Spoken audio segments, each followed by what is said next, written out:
The 100 women's का match number 9 जो कि खेला जाएगा मैनचेस्टर ओरिजिनल और लंदन स्पिरिट्स की उन दोनों टीमों के बीच में, जिन दोनों टीमों ने अलग अलग टीमों के खिलाफ अपना पिछला वाला मुकाबला जो था वो 2 रन से जीती है और यहाँ पर पहुंची है आपस में खेलने के लिए। और ये बड़ा यूनिक सा रिजल्ट है अगर आप बेसिकली देखें। और ओवरऑल अगर हम बात करें तो दोनों टीमें 2-2 मुकाबले इस सीजन के अंदर खेल चुके हैं, जिसमें से मैनचेस्टर ओरिजिनल्स की टीम ने तो अपना पिछला मैच 2 रन से जीता। पहला मैच ये टीम हार गई थी, लेकिन वहीं पर लंदन स्पिरिट्स की जो टीम है अपने 2 रन मैचेस जीत करके यहाँ पर पहुंची है और खेलेगी मैनचेस्टर ओरिजिनल्स के खिलाफ उन्हीं के होम ग्राउंड पर, जो कि होगा ओल्ड ट्रैफर्ड का वो मैदान मैनचेस्टर पर, जहां पर ऑलरेडी इस सीजन का एक मैच हो चुका है, जहां पर हम बहुत ही यूनिक चीजें देखने को मिली थी। और ये मैच होगा 11 अगस्त को शाम को 7:30 बजे से भारत के समय के हिसाब से, वहां के लोकल टाइम के हिसाब से दोपहर को या शाम को कह सकते हैं 3 बजे से मैच होगा। और उस टाइम पर अगर आप देखें, एक तो आज के दिन जब यह मैच स्टार्ट होने वाला होगा तो सुबह भी बारिश होने की संभावनाएं हैं। मैच के दौरान आसमान पर काफी घने और काले बादल यहां पर होने की पूरी संभावनाएं बताई गई हैं। और इवन अगर हम बात करें ना, तो मैच जब शुरू हो जाएगा तो उसके बाद जरूर थोड़े बादल कम हो सकते हैं, लेकिन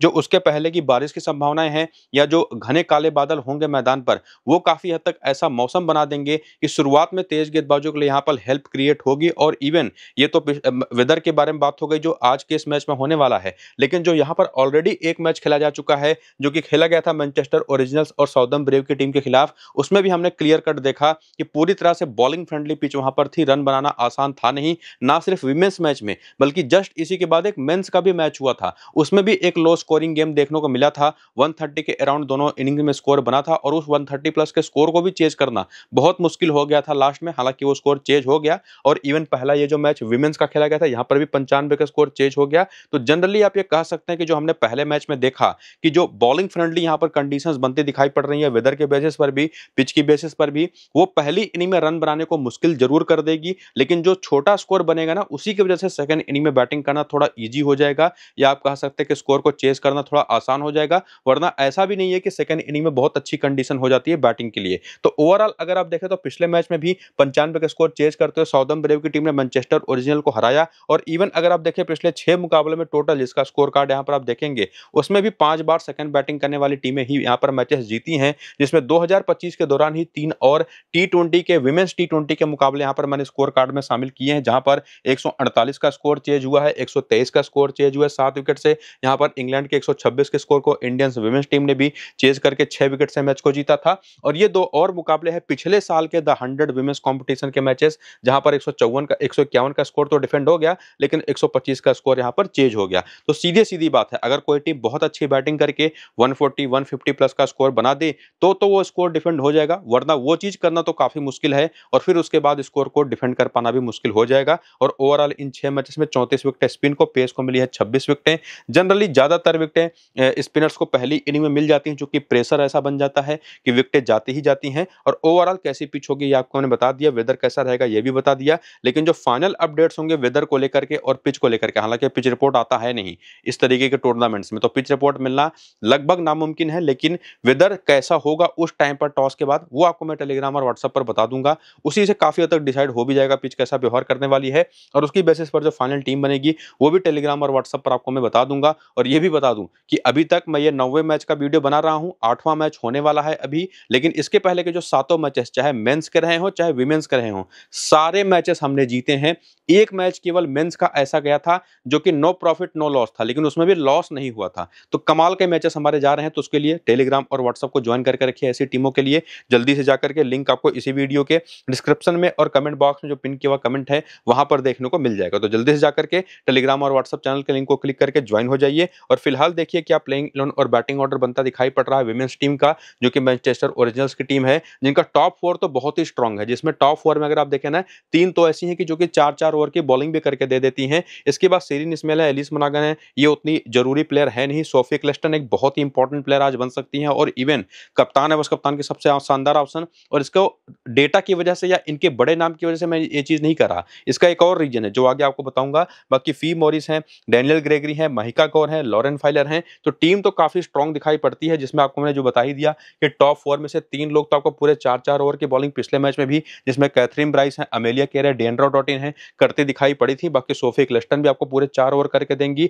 और साथ ही साथ डैनियल ग्रेगरी ने 1 ही ओवर किया था, और इसके बाद लॉरेन फाइलर ने केवल 2 ही ओवर करा था, महिका गौर ने 1 ही ओवर किया था पिछले मैच में, और उसके पहले वाले मैचेस में भी किसने कितनी बॉलिंग करी थी। तो इससे ये कम से कम क्लियर होता है कि जो आपको मैंने बताया कि कैथरीन ब्राइस ने पहले मैच में बॉलिंग नहीं करी थी, लेकिन टॉप 4 में से 3 तो 4-4 ओवर करके देंगे, सोफे क्लस्टन के भी 4 ओवर हो जाएंगे। मतलब मिला-जुला करके ये अगर आप चारों रख के लेकर गए तो मेजॉरिटी ओवर्स आपके कवर हो जाएंगे। बाकी बेंच के ऑप्शंस भी आप वहां पर देख सकते हैं, जिसमें एक अमृता नाम की प्लेयर है, वो आई है एला मैकनो की जगह पर, जो चोटिल होकर के बाहर हो चुकी हैं। और वो अमू सुरेंद्र कुमार जो कि right handed batter, right hand medium pacer है। अभी तक इन्होंने द 100 का कोई मैच नहीं खेला है, लेकिन द 100 का पूरा करियर स्टैट भी अब हर एक प्लेयर के यहाँ पर देख सकते हैं। लेकिन ये जो नंबर्स है ना, ये इस टूर्नामेंट के या इस सीजन के स्टार्ट होने के पहले के हैं। और इस सीजन में आपको मैंने ऑलरेडी बताया कि 2 मुकाबले हो चुके हैं, और उन 2 मुकाबलों में जो परफॉर्मेंसेस निकल करके आई हैं टीमों की, या खास करके अगर हम बात करें ये लंदन मैनचेस्टर ओरिजिनल्स के प्लेयर्स की, तो उसमें देखेंगे बेथ मूनी पहले मैच में तो नहीं चले, लेकिन दूसरे मैच में 70 नाबाद की शानदार पारी खेल दी। और बेथ मूनी एक ऐसी प्लेयर हैं जो चले ना चले आप इनको मिस नहीं कर सकते। विकेट कीपिंग के पॉइंट्स तो देंगे ही, बल्ले से भी रन बना करके देती हैं। कैथरीन ब्राइस ने पहले मैच में बल्ले से बिना खाता खोले आउट हो गई थी, बॉलिंग इनसे कराया नहीं गया, लेकिन दूसरे मैच में वो कमी पूरी हुई, 4 ओवर की पूरी बॉलिंग करी, 1 विकेट भी लिया, 24 रन की पारी भी खेली।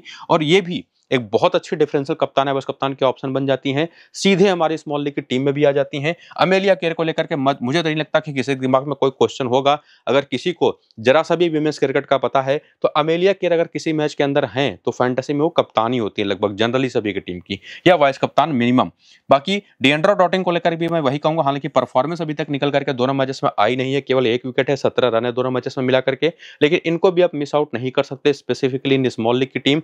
ग्रैंड लीगों में तो आप निश्चित तौर पर रोटेट करके रिस्क ले सकते हैं। बाकी सेरिन इस्माइल और एलिस मोनागन 2 ऐसी प्लेयर है जो स्मॉल लीग के पर्सपेक्टिव में हमारी आती नहीं, हालांकि ग्रैंड लीग की टीमों में आप चाहे तो ट्राई कर सकते हैं। बाकी सोफी क्लस्टन ये भी एक ऐसी प्लेयर है जिनको आंख मूंद करके टीम में लोग लेकर के जाते हैं, इवन कप्तान है बस कप्तान भी बनाते हैं। और आज तो उसका एक और बड़ा रीजन है जो आगे आपको बताऊंगा, 2 मैचेस खेल करके 1-1 विकेट ये भी ले चुकी हैं। बाकी फी मॉरिस निश्चित तौर पर बॉलर भी हैं, बैटर भी हैं, लेकिन बॉलिंग अभी तक इनसे कराया नहीं गया, केवल एक बार इनकी बैटिंग आई है उसमें चली नहीं।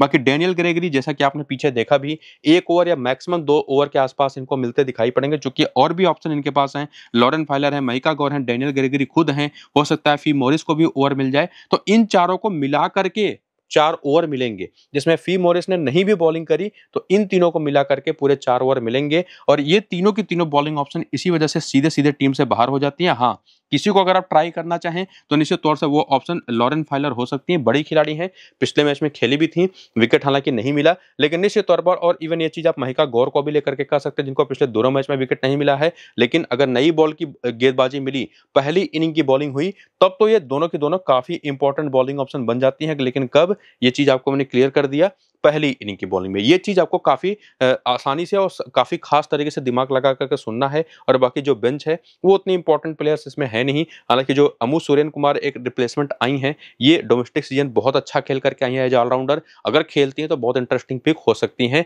तो निश्चित तौर पर 5 ही आउट एंड आउट अगर हम देखें ना, तो 5 ही ऑप्शन है इस टीम की तरफ से जो कि सीधे टीम में आती हैं। हाँ, अगर आप रिस्क लेना चाहते हैं तो निश्चित तौर से लॉरेन फिलार और साथ ही साथ यहाँ पर महिका गौर में से किसी भी एक को या दोनों को भी पिक कर सकते हैं। लेकिन क्या ऐसा आप करेंगे, वो चीज आपको मैंने कह दिया कि बिल्कुल कर सकते हैं पहली इनिंग की बॉलिंग के दौरान, स्पेसिफिकली लॉरेन फाइलर के साथ। लेकिन आगे बढ़ते हुए और भी डेटा देखें, और भी डीपली जब समझने की कोशिश करें कि क्या एक्चुअली हमको लेना पड़ेगा छठा या सातवां प्लेयर जरूरत पड़ेगी, तो उसको देखें। तो लॉरेन फाइलर ने हेड टू हेड में अगर हम बात करें तो 2 मुकाबले खेले हैं, 2 विकेट चटकाई है, महिका गौर खेली नहीं है, डेनियल ग्रेगरी के 1 मैच में कोई विकेट नहीं है, फी मॉरिस के 2 मैच में 17 रन है, 2 विकेट है, लेकिन अभी तक बॉलिंग करते तो दिखाई पड़ी नहीं इस सीजन में, और इस मैदान पर मुझे लगता भी नहीं कि इनको बॉलिंग मिलेगी। लेकिन जो बाकी प्लेयर्स है उसमें सोफी क्लस्टन निश्चित तौर पर 2 मैच में कोई विकेट नहीं है, 33 रन स्टिल हमारी टीम में बनी रहेंगी। Deandra Dottin, Amelia Kerr, Kathryn Bryce और बेथ मूनी के रीजन को आपको मैंने क्लियर कर ही दिया कि क्यों इनको हम मिस नहीं कर सकते। हालांकि उसमें नंबर्स किसी के भी अच्छे नहीं है अगर आप देखें हेड टू हेड के खास करके, लेकिन निश्चित तौर पर लॉरेन फाइलर एक ऑप्शन मिल जाती है यहाँ से। हालांकि वो भी चीज आपको मैं कहूंगा कि किसी भी इनिंग की बॉलिंग हो, हालांकि लेकिन निश्चित तौर पर पहली इनिंग की बॉलिंग के लिए ज्यादा सेफर है। और उसके बाद वेन्यू के आंकड़े अगर आप आकर के देखेंगे तो यहीं पर आपको वो रीजन पता चलेगा जो आपको मैं सोफे क्लस्टन को लेकर के कह रहा था काफी समय से, वो है इनका होम ग्राउंड का होना निश्चित तौर पर। और अपने इस होम ग्राउंड में 21 मैच 247 रन है, 24 विकेटें हैं, तो निश्चित तौर पर सीधे सीधे आप इनको कप्तान है बस कप्तान भी बना सकते हैं कई सारी ग्रैंड लीग की टीमों में। और स्मॉल लीग की टीम अगर आप रिस्क लेना चाहें तो वहां पर भी बना सकते हैं। और बाकी यहीं पर अगर आप देखा तो लॉरेन फाइलर के 6 मैच में केवल 2 विकेट है, महिका गौर के 8 मैच केवल 5 विकेट है, डेनियल ग्रेगरी के 3 मैच में केवल 2 विकेट है। तो वही बात एक बार फिर से कि अगर आप थोड़ा बहुत भी रिस्क लेना चाहते हैं तो महिका गौर या लॉरेन फाइलर में से किसी भी एक को ट्राई कर सकते हैं पहली इनिंग की बॉलिंग में। और बाकी प्लेयरों को लेकर के देखिए स्ट्रेट अवे कोई डाउट नहीं है, नंबर्स चाहे जैसे हो, हालांकि नंबर्स फिर भी ठीक ठाक हैं डिएंड्रे डॉटिंग को छोड़ करके। तो वही 5 ऑप्शंस या मैक्सिमम 6 से 7 ऑप्शन ही इस टीम की तरफ से हैं, जो कि मोर देन इनफ हैं अपने स्मॉल लीग की टीम में ले जाने के लिए। बाकी प्लेयर बैटल की बात कर लें तो बेथ मूनी एक ऐसी प्लेयर है जो चार्ली डीन की ऑफ स्पिन बॉल पर, और ये खुद एक लेफ्ट हैंडर हैं,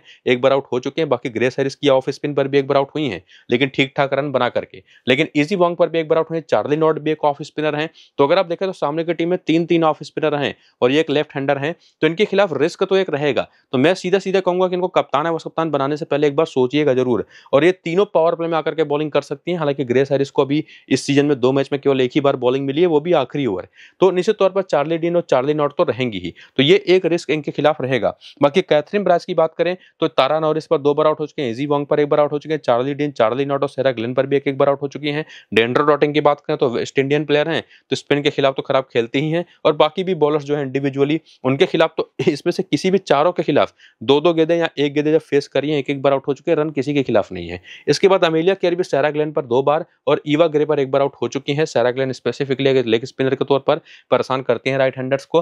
बाकी सेरीन इस्माइल का हो गया, एलिस मोनागन का हो गया, वो भी ऑफ स्पिन और ये लेफ्ट आर्म ऑर्थोडॉक्स बॉलिंग और लेग स्पिन पर फंसती हैं। तो निश्चित तौर पर स्पिन बॉलिंग अटैक भी जो सामने की टीम में है वो भी काफी यूजफुल हो सकता है, जिसमें चार्ली डीन है, सारा ग्लेन है, और जैसा मैंने आपको बताया कि कुछ देर पहले चार्ली नॉट ने भी लास्ट वाले मैच में अगर आप देखें तो 2 ओवर की बॉलिंग करी थी। 11वें में 16वें ओवर में 1 विकेट भी लिया था। हालांकि उसके पहले वाले मैच में भी 3 ओवर करे थे, लेकिन उसी में चाहे हम बात कर लें यहाँ पर सारा ग्लेन की, चार्ली डीन की, इजी वोंग की, ये पूरे 4-4 ओवर करके देंगी। ईवा ग्रे ने भी 3-3 ओवर पिछले दोनों मैच में करे हैं। तारा नॉरिस ने 2-2 ओवर पावर प्ले के करे हैं और ग्रेस हैरिस ने पिछले मैच में केवल 1 ओवर किया। तो इसमें कौन से प्लेयर डिफरेंशियल, कौन से सेफ हैं, वो आगे चल करके देखेंगे। बाकी प्लेयर बैटल, प्लेइंग 11 और बैटिंग ऑर्डर आप यहाँ पर देख सकते हैं। डैनी गिब्सन को लेकर के अभी कोई भी कंफर्म अपडेट नहीं है कि ये बॉलिंग करेंगी कि नहीं करेंगी। अभी ये चोट से उबर करके खेलना शुरू किया इन्होंने, पिछले दोनों मैच में बॉलिंग करते दिखाई पड़ी नहीं है। ये चीज आप यहाँ से भी क्लियर कट देख ही रहे होंगे। और बाकी करियर के स्टैट्स भी देखना चाहें तो वो भी देख सकते हैं। और रीसेंट फॉर्म अगर आप देखने के लिए आए यहाँ पर देखें तो क्या दिखाई पड़ता है कि जॉर्जिया रेडमैन दोनों मैचेस में फ्लॉप हो गई, तो क्या जनरली एक बार फिर से वही होगा? निश्चित तौर पर पहली इनिंग की बॉलिंग में एक थ्रेट रहेगा इनके खिलाफ। कैरी चेथली अगर बात करें तो 2 मैच में 19-19 की पारी है। कॉर्डेलिया ग्रिफिथ ने पहले मैच में 50 रन बनाए, दूसरे मैच में केवल 1 रन बनाए। तो ये जो टॉप 3 है इनकी, ये काफी रिस्की है। उसमें से अगर किसी को पिक करना है तो निश्चित तौर पर जॉर्जिया रेडमैन ही एक सेफ ऑप्शन है जिनको आप लेके जा सकते हैं। हालांकि उसमें भी ये कितने रन बनाएंगे कोई भरोसा नहीं। इसके बाद ग्रेस हैरिस पहले मैच में 89 गेंद की पारी खेली, फिर दूसरे मैच में 18 रन बनाए, 1 विकेट भी लिया। ये एक ऑटोमेटिक चॉइस बन जाती है, इवन कप्तान है उस कप्तान के भी काफी सेफ ऑप्शन बन जाती हैं। और डैनी गिब्सन जो अभी चोट से उबर करके आई है, अभी कुछ देर पहले आपको ने बताया, बाकी दोनों मैच में बॉलिंग करते दिखाई पड़ी नहीं, और इस मैच में भी अभी बॉलिंग करेंगी कि नहीं करेंगी कोई अपडेट नहीं है। इसको लेकर के फाइनल अपडेट अगर मुझे कोई मिलेगा तो जनरली अगर कोई बॉलर बॉलिंग करने वाली होती है तो बॉलिंग प्रैक्टिस करती है, इस तरीके की बॉलर खास करके, तो वो आपको मैं टेलीग्राम पर बता दूंगा। फिलहाल तो उनको लेके जाने की जरूरत है नहीं। बाकी चार्ली नॉट एक सेफर ऑप्शन होंगी इस टीम के अंदर से। 47 रन 1 विकेट पिछले मैच में, पहले मैच में हालांकि नहीं चली थी। इजी वोंग ने दोनों मैच में मिलाकर के 3 विकेट ले ली हैं। इसके साथ साथ चार्ली डीन विकेटलेस रही हैं अभी तक, लेकिन स्टिल पूरे 4-4 ओवर करेंगी। इनको मिस करना अपनी टीम से काफी रिस्की रहेगा। और सेम चीज सारा ग्लेन को लेकर भी कहूंगा, इनके भी 2 मैच में 1 ही विकेट है। बाकी ईवा ग्रे के भी 2 मैच में 1 विकेट है और तारा नॉरिस के भी 2 मैच में 1 विकेट है। दोनों मिल करके मैक्सिमम 5 ओवर करके देंगी। तो अगर आप किसी को रिस्क लेना चाहें, पहली इनिंग की बॉलिंग सब कुछ डिपेंड करेगा। देखिए पहली इनिंग की बॉलिंग अगर मैनचेस्टर ओरिजिनल्स की टीम कर रही है तो उधर से महिका गौर या लॉरेन फॉलर में से किसी एक को लेके जा सकते हैं।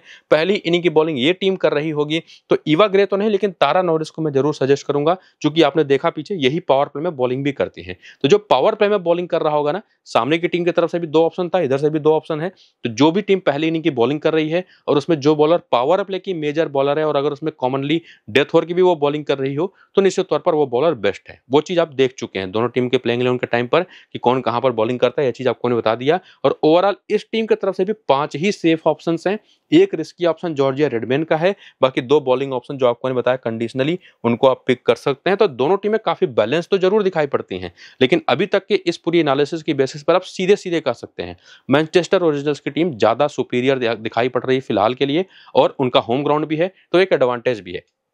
बाकी हेड टू हेड के आंकड़े देखें इन प्लेयर्स के मैनचेस्टर ओरिजिनल्स के खिलाफ, तो जॉर्जिया रेडमैन के 2 मैच में 104 रन है, 66 नाबाद का हाईएस्ट स्कोर है और यहीं से एक कॉन्फिडेंस आता है। लेकिन ये जो सारे के सारे रन हैं वो आए हैं सेकंड इनिंग की बैटिंग के दौरान, तो वहां पर आप इनको पिक कर सकते हैं। जो आपको क्लैरिटी यहां से मिल चुकी है कि सेकंड इनिंग की बैटिंग रहे तो आप पिक करिए। बाकी इन दोनों को लेकर के मैं क्लियर कट बता चुका हूं कि लेके जाने की जरूरत है नहीं।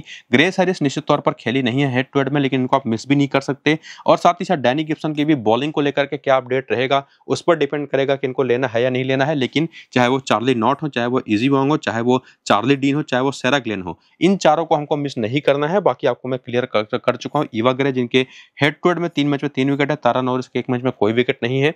इन दोनों में से कौन कहां पर बॉल करता है डिपेंड उस पर करेगा, यानी कि पहली या सेकंड इनिंग में, उसकी बेसिस पर आपको पिक करना है। और अगर आप पूरा वीडियो देख रहे हैं ना, तो ये सारे कंफ्यूजन आपके दूर हो चुके होंगे। और उसके बाद वेन्यू का डेटा देखने आए तो इस मैदान पर भी तारा नॉरिस की 11 मैच में 9 विकेट हैं, 3 में 3 विकेट हैं इवा ग्रे के, 3 मैच में 4 विकेट है सारा ग्लेन के, चार्ली डीन के 4 मैच में 5 विकेट हैं, इसी वोंग के 4 मैच में 34 रन 2 विकेट है, चार्ली नॉट के 2 मैच में 66 रन है, 45 का हाईएस्ट स्कोर है, 4 विकेट हैं। और साथ ही साथ ग्रेस हैरिस इनके 1 मैच में 4 रन है, कोई विकेट नहीं है, ये ऑटोमेटिकली हमारी टीम में आ जाती है। तो 5 प्लेयर सेफेस्ट हैं। उसमें जॉर्जिया रेडमैन को सेकंड इनिंग की बॉलिंग में आप बैटिंग में आप ट्राई कर सकते हैं, और पहली इनिंग की बॉलिंग है तो तारा नॉरिस निश्चित तौर पर इस टीम की तरफ से भी एक अच्छी ऑप्शन है जिनको आप लेके जा सकते हैं, या ईवा ग्रे को भी जो कि डेथ ओवर में बॉल करते दिखाई पड़ सकती हैं। तो ये सारे प्लेयर सिलेक्शन को लेकर के कंफ्यूजन आपको मैंने दूर कर दिए। कुछ कंडीशनल प्लेयर्स हैं, निश्चित तौर पर उस हिसाब से उनको पिक करना है। और बाकी प्लेयर बटल देखें तो कीरा कैथली जो है लेग स्पिन पर 4 बार 83 गेंद पर 73 रन बना करके 4 बार आउट हो चुके हैं। जॉर्जिया रेडमैन को कैथरीन ब्राइस और डिएंड्रा टॉटिन दोनों ने एक बार सस्ते में आउट कर रखा है। ग्रेस हैरिस को अमेलिया केयर परेशान करती हैं। कॉर्डेलिया ग्रिफिथ को लेग स्पिन से दिक्कत होती है, निश्चित तौर पर सामने की टीम में अमेलिया केयर हैं। और बाकी अब देखिए 96 गेंद पर 11 बार आउट हो चुकी हैं।